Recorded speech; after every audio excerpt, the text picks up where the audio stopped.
Bom, como é que você diz o serviço? O que acontece? Se eu vou imaginar agora um serviço como se fosse o seguinte: eu tenho um serviço que ele calcula, soma, subtrai, faz a integral, ele faz uma raiz quadrada, aí depois tem um logaritmo por não sei qual fator tal, e isso retorna um valor x. Decorar a fórmula? Quem repete não 3 vezes agora?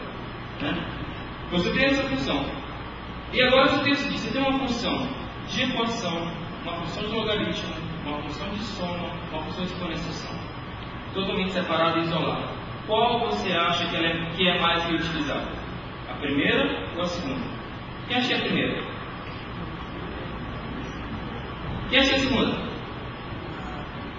A segunda, pessoal. Por quê? Porque você pode brincar: não, agora eu quero fazer o primeiro logaritmo, depois a exponenciação, não, agora eu quero mudar, não, agora eu quero isso aqui, não. Então você tem a liberdade de mover para onde você quer os seus cenários, os seus serviços. SOA tende a ser assim, e deve ser assim. Tem que ter essa flexibilidade de poder girar para onde você quiser os seus componentes e suas funções. Tá? Então, com visão Red Hat, a gente sempre tenta agregar valor ao cliente, ou seja, tentar trazer não só cliente, que a gente não gosta de falar para cliente, sim parceiro. Ou seja, cara, o que você precisa fazer? Então vamos tentar alinhar a melhor forma para você fazer o que você quer, sem que você tenha um custo exacerbado e que você realmente não vai utilizar tudo que você precisa no final. Certo? Aqui tem um exemplinho, que é o quê? Quando eu falar em CMM, né? O CMM é uma das partes aí também, né? Bota ela gravada e também vai falar de CMM, etc. É super bacana. CMM também tem esse negócio de toda essa magia por trás. SOA, a gente criou uma forma aqui que na verdade é o quê? Isso aqui é um slide da nossa estratégia Red Hat, que a gente vê SOA como um estágio de 6 fases, certo? E cada uma dessas fases é um nível de amadurecimento, certo? Ou seja, não dá para fazer o seguinte: cara, ontem eu fui lá no Prestige, assistir uma palestra massa, o cara falou que SOA é o que há, amanhã começa a dar SOA, certo? Não é assim, pessoal. Assim, amanhã, infelizmente, não dá para você chegar assim: não, olha, agora eu vou pegar todo o serviço, eu estou acima em Intel, aí eu vou orquestrar tudo. Não dá para fazer isso, certo? Você tem uma série de fases e perguntas que você tem que fazer para a sua empresa para que você seja um candidato a utilizar SOA ou não, certo? Por exemplo, quantas vezes você, quantos aqui trabalham, por exemplo, na indústria bancária, mas banco é um dos negócios mais complexos do mundo. Você chega, por exemplo, para um departamento e fala assim: cara, como é que o seu departamento funciona, cara? Sei. Eu sei que funciona. Mas se você mudar qualquer coisa, você diz assim: olha, esse lápis, esse carimbo que o cara todos usa para carimbar, se você tirar de lugar, vai funcionar tudo. Então isso aqui é muito importante para as empresas, certo? Ou seja, conhecer como é que ela funciona e através de estágio alcançando cada um nível de maturidade em SOA. Bom, basicamente, esses são os projetos, os produtos que a gente pode utilizar para resolver questões técnicas relacionadas à SOA, que diz respeito ao nível Java. Então, entre eles, a gente tem o Application Server, que é o que eu contei para vocês. Hoje em dia, todo mundo só vê a JBoss, olha, não todo mundo, mas muitas pessoas, como uma Application Server boa pra caramba, mas a gente tem também um engine de BPM, e tem um engine de Groups, e tem um engine de ESP, e tem uma porção de projetos bem interessantes. Tem o JBoss AOP, que é um projeto fantástico, que é um dos grandes componentes que vai revolucionar o JBoss 5, que é a nova versão do JBoss. Ou seja, você tem uma porção de projetos que realmente formam o que a gente chama de uma plataforma open source para o software. Tá? Bom, aqui ainda falando de estágios, então hoje em dia isso aqui, pessoal, é muito comum. O que acontece? Você dá para chegar até direitinho, mas muitas empresas já têm esses componentes. Eu tenho lá um componente X, seja ele um servlet, seja ele uma JB, seja ele um código que você usa através do Spring, que é o meu serviço, certo? A grande sacada é como você consegue ter esse serviço aqui, independente do meu meio de plug, de onde eu vier, eu consigo tornar ele conectável a qualquer outra aplicação, a qualquer outra linguagem e assim por diante, certo? Então esse é o grande desafio.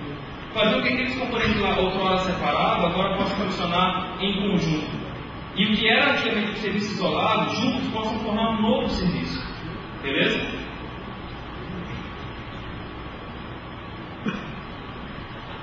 Bom, pessoal, até aqui eu não sei se vocês estão conseguindo captar, até aqui uma pergunta, porque SOA é um assunto novo, tá? É um assunto que menos assim.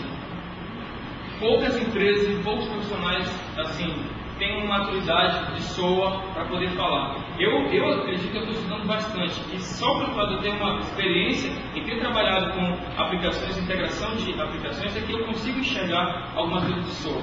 Mas eu vejo várias empresas que têm muitas dúvidas a respeito. Então, vocês têm um total direito de dizer, olha, Jean, o que você falou não entendi nada. Alguma pergunta até aqui? Tudo tranquilo? Ou simplesmente tudo nada. Eu gosto de entender alguma coisa. Então vamos aqui, ó. Isso aqui é uma coisa que a gente estuda em marketing, né? Mas isso aqui é uma coisa. Hoje em dia eu estudo marketing e aí eu tento trazer os estudos de marketing para tecnologia. Então, tem aqui. Ali a gente usa em campanhas e tal, mas eu peguei uma coisa bem parecida que é o cenário de regras, seus bancos de dados legados, sua integração de sistemas, componentes e processos. Então, por exemplo, quantos aqui trabalham numa empresa que usam 1, 2, 3, 4 bancos de dados diferentes? Mas só que o que acontece? Quando o cliente ele puxa um relatório, ele quer ver uma informação consolidada. Ele não quer saber se aquela informação é do Oracle, se aquela é do Postgres, se aquela é do MySQL, ou se aquilo vem do Adabas. Ele quer ver o relatório e ele acabou. Como é que você resolve isso? Sempre eu abro 4 connections, né? Aí faço 4 statements, aí tem umas subsets, faço 300.000 loopings, aí do nada eu preencho tudo. Então eu abro 4 session packers do Hibernate, só que foi igual a Adabas, como é que funciona? Então, você vê que você tem ali questões de interoperabilidade, que não é só de serviço, mas também de banco de dados, né? Como que isso aí funciona? Como é que isso aí pode ser interligado? Aí é a parte de processo. Por exemplo, hoje em dia, a gente fala de Unified Process. Então, Unified Process fala assim, olha, tem aquele cara, tem a visão do analista, tem um cara de requisito, aí ele desenha uma alta abstração, aí ele passa para o projetista faz caixinha, bolinha e tal, aí entrega para o implementador, ele faz tudo errado, né, aí vai para o teste e tal, tudo, né. E aí, é aquela maravilha, nosso super processo de desenvolvimento, né. Isso porque muitas vezes a gente não pensa, a gente não quer ter o trabalho de fazer o seguinte. Quando a gente fala de UML, a gente fala assim, beleza, está lá meu diagrama estático, lindo, bacana, mas por que eu não posso dar vida àquele cara lá? Então, existe um diagrama na UML, que é o diagrama de estado, que ele pode muito bem representar os seus processos. Então, por exemplo, para cada um de vocês chegarem aqui, vocês executaram um processo. E teve várias situações que vocês implementaram, vários processos que fizeram vocês chegar aqui.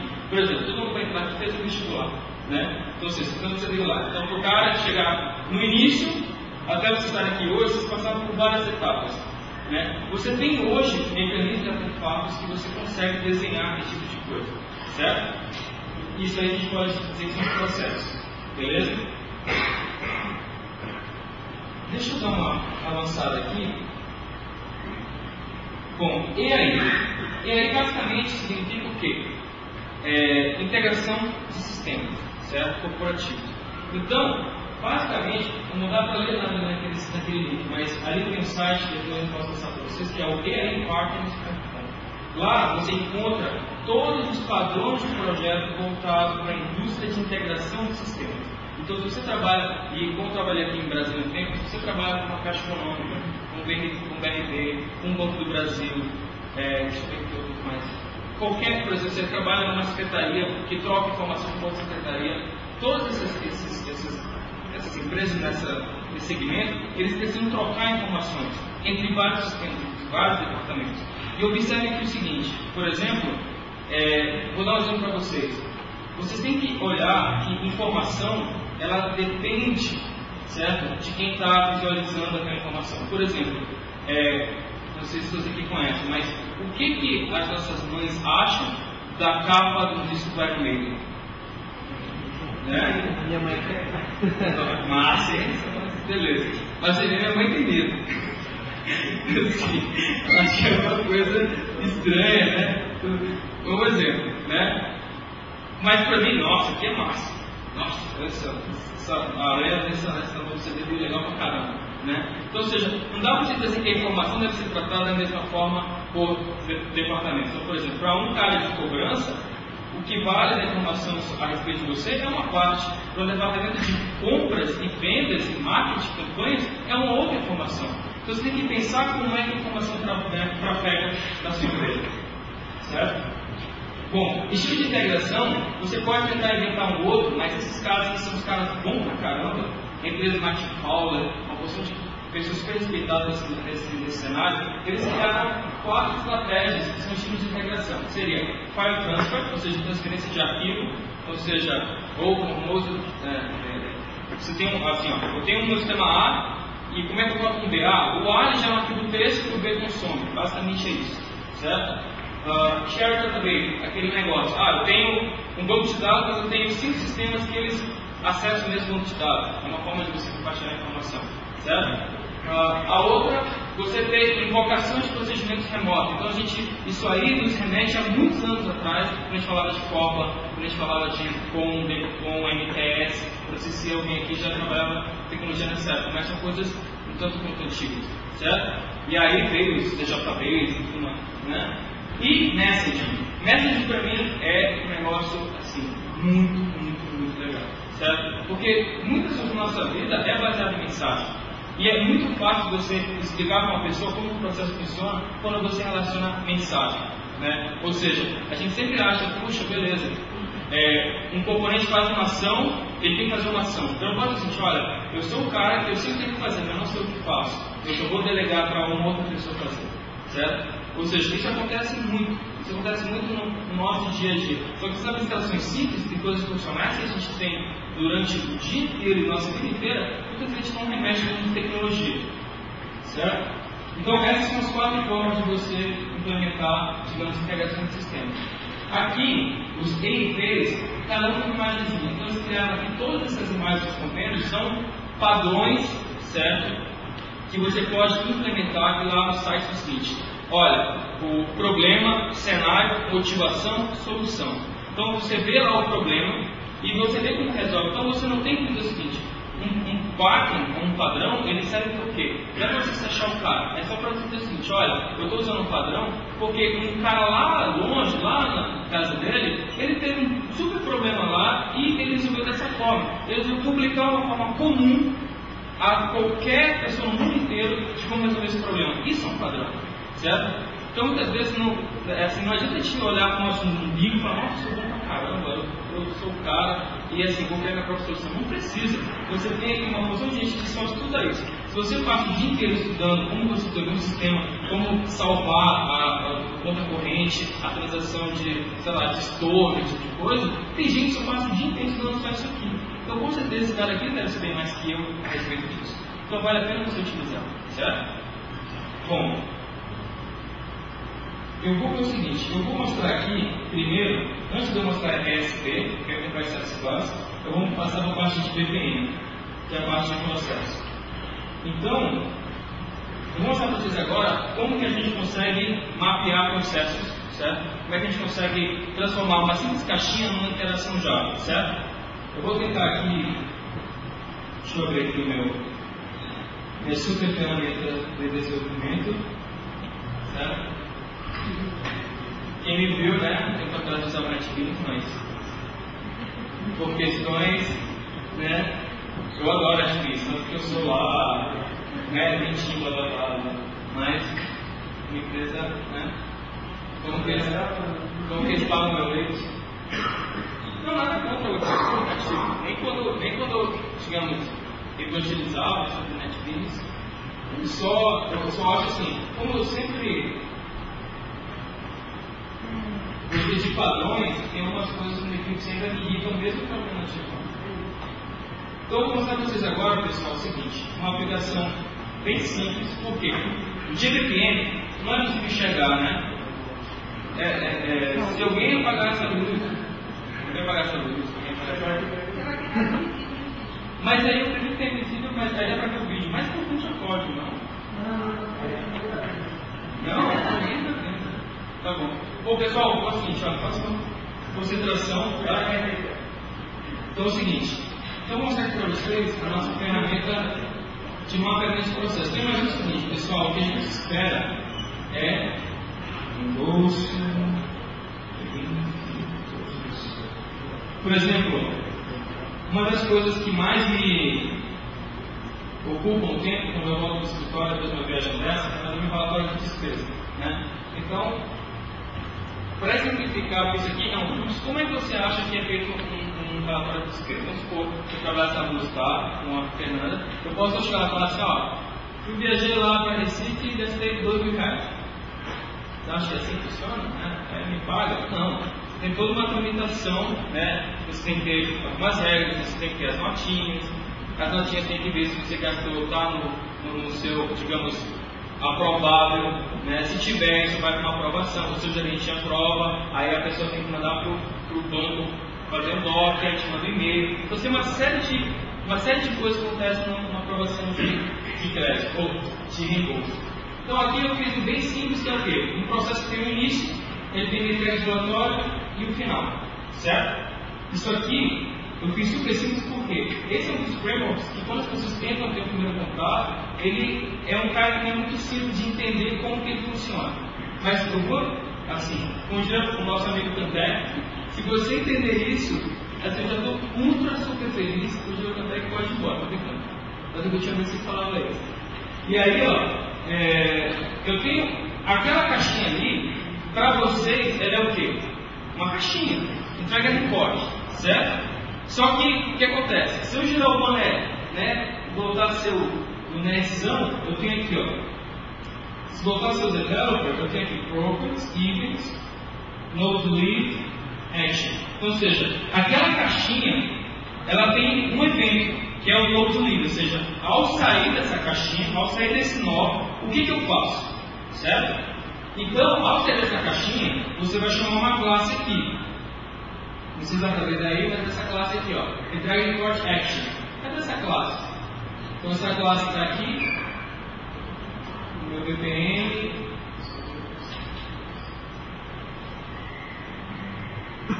Então eu tenho aqui o map execute, que é o quê?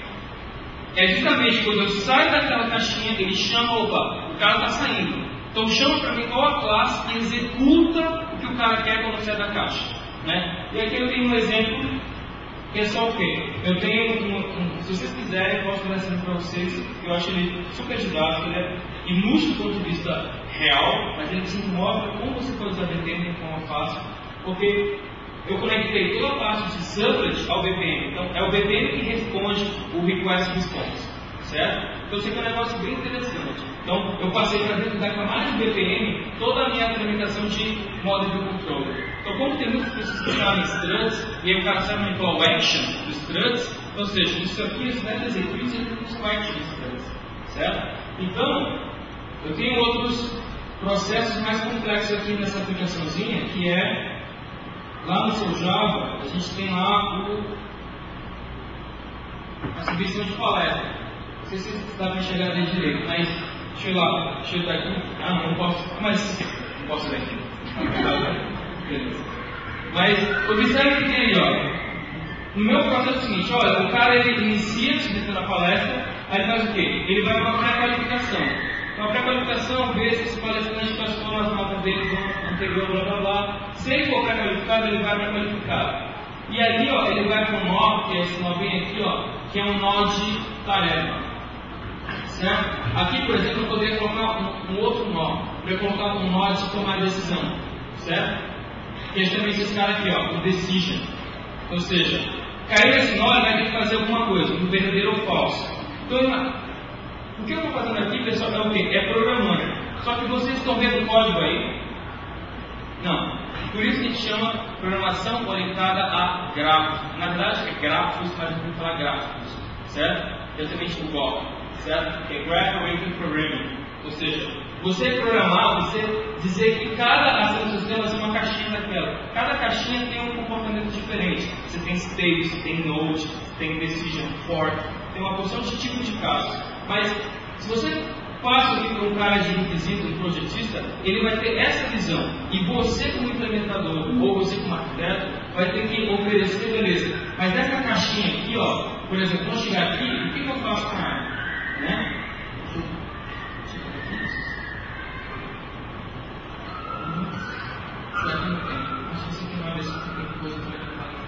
Então, Node entra. O que ele faz aqui? Quando entra nesse nó aqui, ou seja, ao entrar, ele tem que fazer uma ação. Então, eu vou lá, crio uma classe Java e digo, olha, quando você entrar nesse nó, você faz isso. Através do elemento execute, está do lado bonitinho. Então, dessa forma, você começa o quê? ter uma visão de tudo que acontece na sua empresa, de tudo que acontece no seu processo, de forma visual. E não só mais assim, puxa, olha, request response, do get, do forward, do get, forward, do get. Não. Você vê se essa programação que, entre aspas, ela pode ser pobre do ponto de vista de riqueza, o que você pode mostrar para o seu usuário ou para a sua equipe, e você passa a ter esse tipo de visão aqui, certo? Então você substitui uma porção de classes monstruosas por uma sequência de classes que podem ser componentes ou que podem ser até mesmo web services. Tá? Então imagina que aqui, em vez de quem faz a pré-qualificação, não é uma classe Java, e sim é um web service hospedado por um instituto lá, não sei aonde. E é esse que vai dar a métrica se o palestrante é qualificado ou não. Certo? Bom, como eu fiz uma pequena observação à ordem, então, depois do TVPM, fiz a demo, coloco aqui agora de voz groups, certo? O que acontece? Imagina você tem um sistema lá, e aí você fala assim, tem uma regra lá, você pegou o requisito formal. Eu só posso inserir um cliente se ele tiver e-mail CPF válido. Esse e-mail CPF válido, ele parece o que para você? Uma validação, uma regra, certo? Por que a gente tem que colocar isso junto com o persist do Hybrid? Mesmo né? Ou como a Megolation está aqui fazendo o exemplo, né, de validator, né, que pelo menos é uma coisa mais elegante. Mas diversas vezes eu vejo assim, puxa, está aqui, ó, toda loja tem um monte de validação junto, certo? Aí o que acontece? Aí vamos supor que, um exemplo fictício, daqui a um ano muda essa forma de validar o CPF. O que você vai ter que alterar? Todo o seu código, né? Por todo lugar que você tinha lá as coisas do CPF, acabou, né? Então, um engine de regras, ele diz o quê? Fazer com que o seu sistema, ele possa tomar a decisão e ele possa aplicar a série de negócios da forma como ele acha que deve ser. Então, através de variáveis de memória, ele consegue descobrir o que o sistema quer executar e aí ele toma a decisão do que é verdadeiro e do que é falso. Parece coisa de doido, né? Mas isso é real, pessoal. E o que vocês imaginam, né? A minha irmã faz fisioterapia. Então, volta um dia desse perguntou, mas eu não entendo o que você faz. Não entendo. Eu falei assim, não, é muito simples. É um negócio meio doido, mas você vai fazer um código agora. Por exemplo, se eu sujar a louça, tenho que lavar. Por exemplo, né? E aí, o que acontece? Escreve isso aí. Se isso não for verdade, se isso for verdade, né? Edgar feliz. Se não, Edgar, né? Zangado. E ela assim, nossa, mas isso aqui tem em português. E aí, eu executei e apareceu lá, vocês output ali, né? O que é isso? Então, você acabou de programar. Então, vou mostrar para vocês um código agora, usando GVoss Groups, usando um recurso dele que é bem interessante, que é a questão de DSL. Deixa eu mostrar aqui para vocês uma validação de produto. Não sei se é possível ler daí. Mas olha ali, ó. Deixa eu ser uma taxa se fica pior. Fica pior, cara? Pior? Tem que pagar muito. Tá. Então eu tenho ali uma view. Qual que é o nome dela? Stock. Sabe se vocês estão lendo ou não, né? Aí o que eu digo lá? Não está lendo? Direcionar. Botar na sombra. Cara, esses caras são os caras. Melhorou? Tá? Então, vamos dizer o seguinte, pessoal.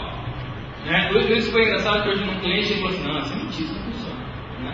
Então, aqui, ó, uma regra que eu chamei de estoque. Certo? E eu digo ali, ó, quando a quantidade de produto é igual a 0, ele faz aqui, ó, imprime estoque zerado.